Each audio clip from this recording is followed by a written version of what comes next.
दस लक्षण महापर्व, अष्टमी, चतुर्दशी, मोक्ष सप्तमी, रक्षाबंधन, होली का समय, होली की स्थानिका, ये जाप मंत्र सिद्धि वाले जो लोग होते हैं ना, विशेष पर्वों के दिनों में विशेष मंत्रों का जाप करके मंत्रों की सिद्धियां, मंत्रों की शक्तियों को जागृत किया करते हैं। और दिन में अगर अपने को देखना है तो यूं तो अगर हमारा मन मजबूत है, हमारा विल पावर अच्छा है, भाव विशुद्ध है, तो 24 घंटे में से कभी भी जाप का समय है।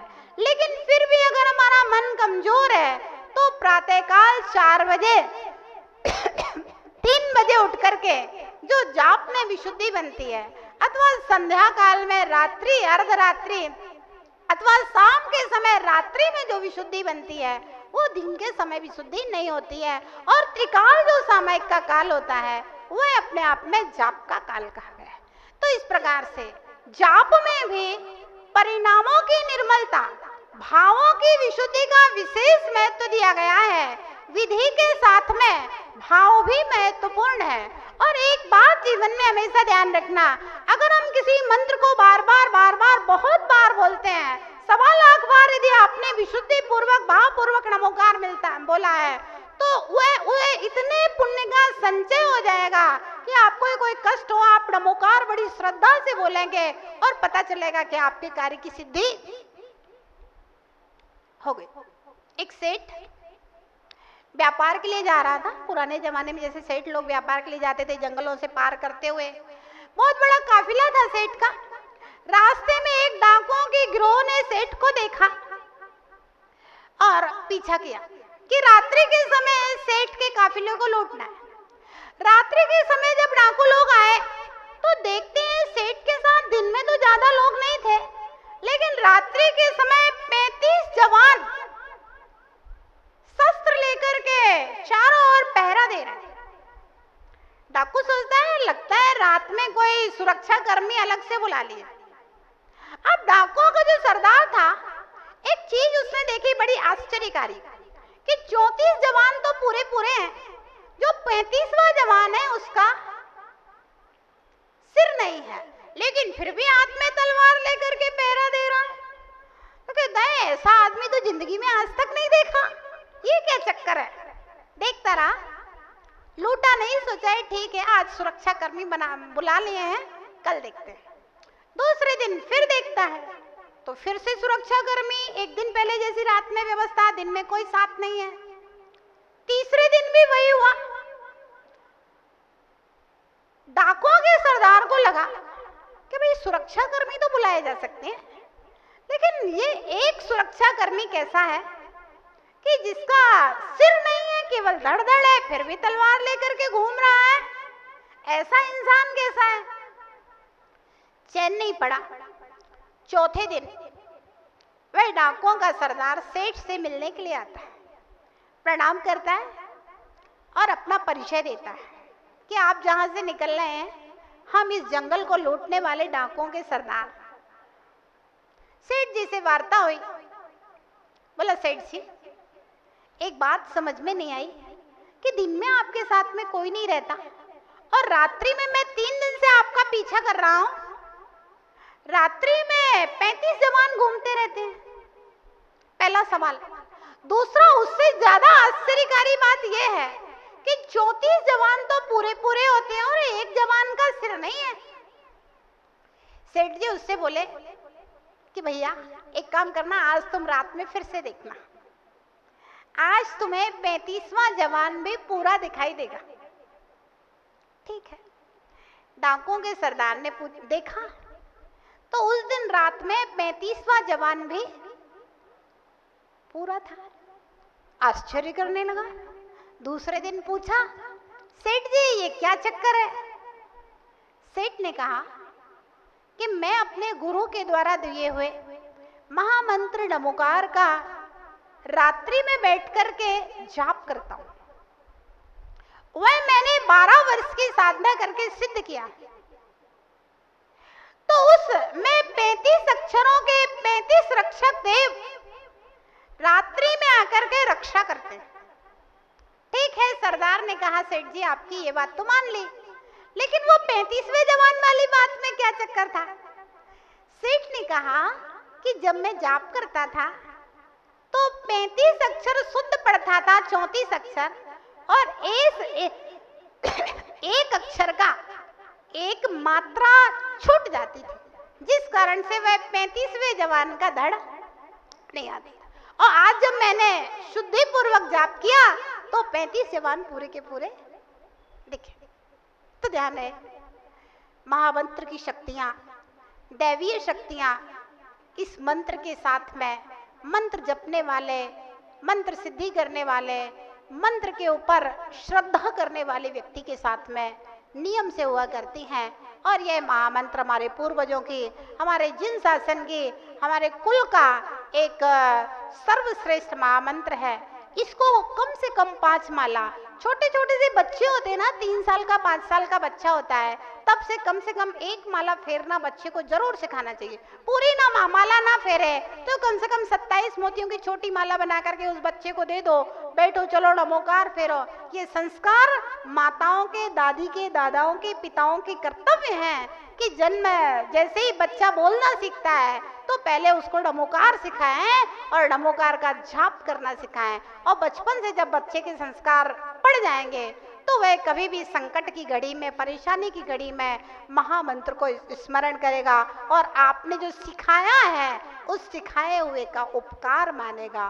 तो महामंत्र की शक्तियां जान करके उसको, शक्तियों को अपने जीवन में लाभ लेने के लिए पूरी श्रद्धा के साथ प्रतिदिन नमोकार महामंत्र का विधि विधान पूर्वक, शुद्धि पूर्वक जाप करें। जय बोलिए महावीर भगवान।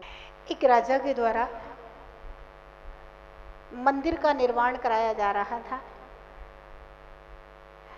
बहुत सारे मजदूर काम कर रहे थे। एक व्यक्ति आया और उसने एक मजदूर से पूछा कि भाई क्या कर रहे हो? कहता है दिखता नहीं है, पत्थर तोड़ रहा। अच्छा। दूसरे के पास जाकर के पूछा कि भाई क्या कर रहे हो? कहता है रोजी रोटी कमा रहा हूं। तीसरे मजदूर के पास जाकर के पूछा कि भाई क्या कर रहे हो? बोलता है परमात्मा की सुंदर मूर्त गढ़ रहा हूं। देखिए,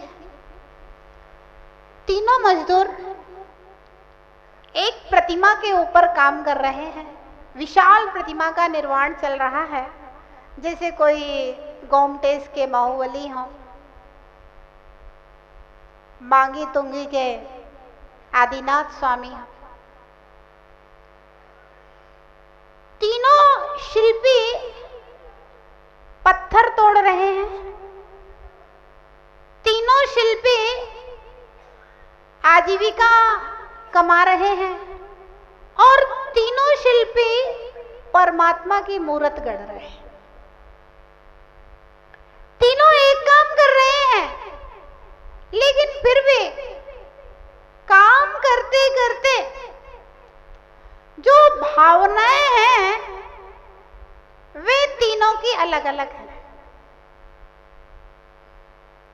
तीनों छेनी हथौड़ा लेकर के पत्थर को तराश रहे हैं, लेकिन एक को पत्थर तोड़ने का आश्रम हो रहा है, दूसरे को आजीविका कमाने का आश्रम हो रहा है और तीसरे को परमात्मा की मूर्त गढ़ने का आश्रम हो रहा है।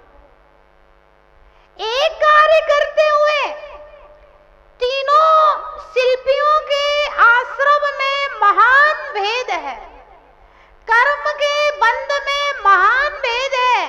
एक जैसा कार्य करते हुए भी परिणामों की भिन्नता से कर्म बंध में भिन्नता होती है और परिणामों की भिन्नता से कर्म फल में भिन्नता होती है। भव्यात्माओं, काम तो वही करना है जो हम करते आ रहे हैं, लेकिन अगर जिन वाणी को सुन करके अगर गुरु के उपदेश को सुनकर के कार्य करने की भावनाओं में परिवर्तन हो जाए तो कर्म के आश्रय बंध में और उसके फल में महान परिवर्तन हो सकता है। 6 मित्र एक साथ गर्मी के समय में भ्रमण करने के लिए निकलते हैं। गर्मी के कारण से थक गए जल्दी और सोचा भूख लग रही है, कुछ खाना चाहिए। और एक जामुन का पेड़ लगा था। पहला वाला मित्र कहता है कि देखो देखो वो जामुन का पेड़ है ना, अपन पेड़ को जड़ से उखाड़ लेते हैं और फिर जामुन खाते हैं।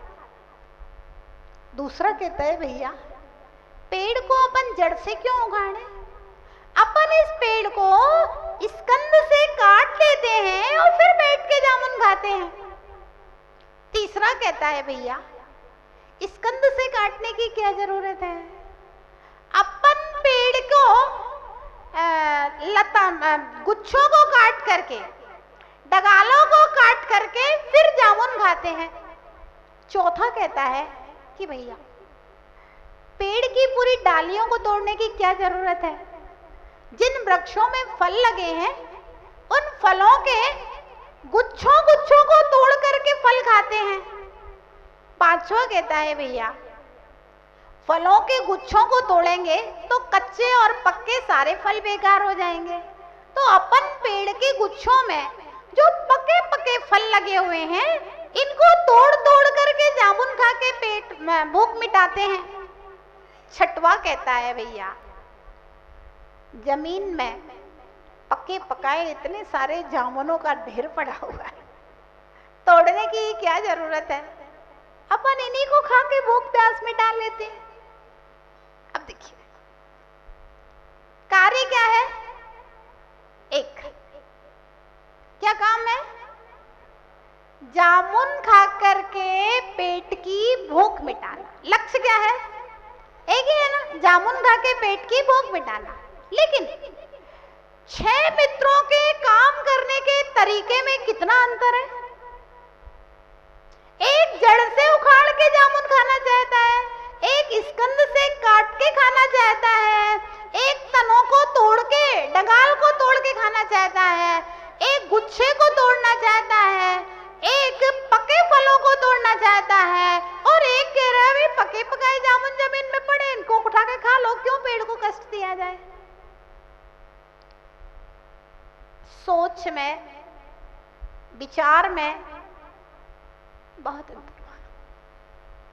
10 पुजारी भगवान की पूजा एक साथ कर रहे हैं, 4 लोग भगवान का, 10 लोग भगवान का अभिषेक एक साथ कर रहे हैं, लेकिन सभी लोगों का कर्म बंध पुण्य बंध एक जैसा नहीं हो रहा है।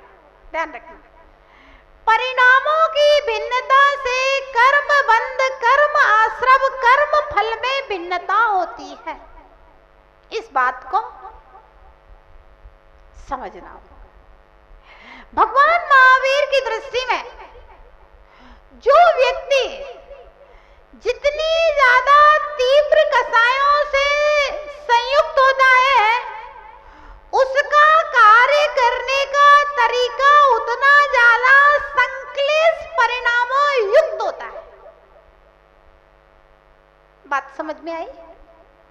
जो व्यक्ति जितनी ज्यादा तीव्र कसायों से युक्त होता है उतना उसका काम करने का तरीका, भगवान दास जी, उतना ज्यादा संक्लिष्ट परिणामों से युक्त होता है।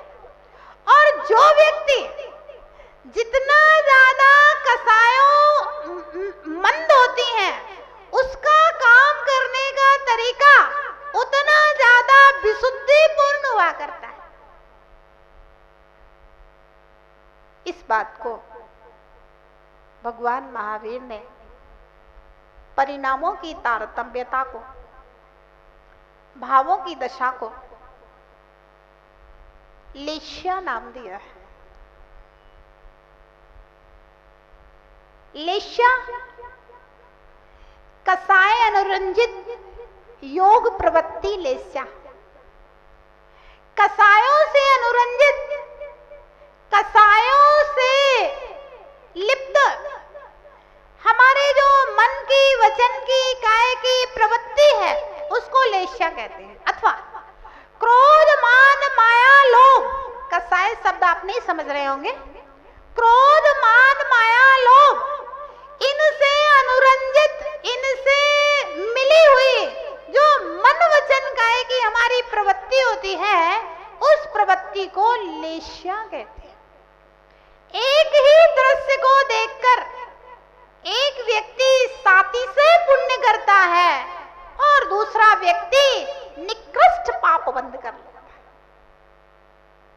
है। एक व्यक्ति भगवान की प्रतिमा को देख करके भावना करता है, ओहो ऐसे ही परम तीर्थंकर भगवान समोसरण में विराजमान होते। क्या वीतराग मुद्रा है, वीतरागता झरझर झर रही है। और दूसरा व्यक्ति देखता है इसमें कितना सोना है, सोने की प्रतिमा है, इसको चोरी करके ले जाना है। एक व्यक्ति प्रतिमा को देख करके पुण्य बंद कर रहा है, दूसरा व्यक्ति प्रतिमा को देख करके नरक का बंद कर रहा है, एक स्वर्ग का बंद कर रहा है। एक ही वस्तु को देख करके अलग अलग लोगों के अलग अलग परिणाम, अलग अलग भाव, अलग अलग विचार, अलग अलग कर्म बंद, और उस कर्म बंद का अलग अलग फल प्राप्त होगा। भव्यात्माओं, जैन दर्शन, जैन धर्म एक और क्रिया को महत्व देता है, तो दूसरी ओर क्रिया से भी कहीं ज्यादा भावों को महत्व देता है। हाँ, जैन दर्शन कहता है आप पहले अपनी क्रियाओं को संभालें, और क्रियाओं को संभाल लिया है तो वो कहता है अब आप क्रियाएं करते हुए आप अपने भावों का भी निरीक्षण करें कि मैं जो क्रिया कर रहा हूं कितनी भावपूर्ण कर रहा हूं, किन भावों से कर रहा हूं। क्रिया से ज्यादा महत्वपूर्ण क्रिया का फल, क्रिया के भाव, क्रिया का लक्ष्य हुआ करता है। कल बताया था शेर ने शूकर को मारा और शूकर ने शेर को मारा। दोनों ने हिंसा और प्रतिहिंसा की, लेकिन उसके बाद में भी शूकर स्वर्ग जाता है और शेर नरक। क्यों? शूकर अहिंसा के फल को प्राप्त करता है और शेर हिंसा के फल को प्राप्त करता है।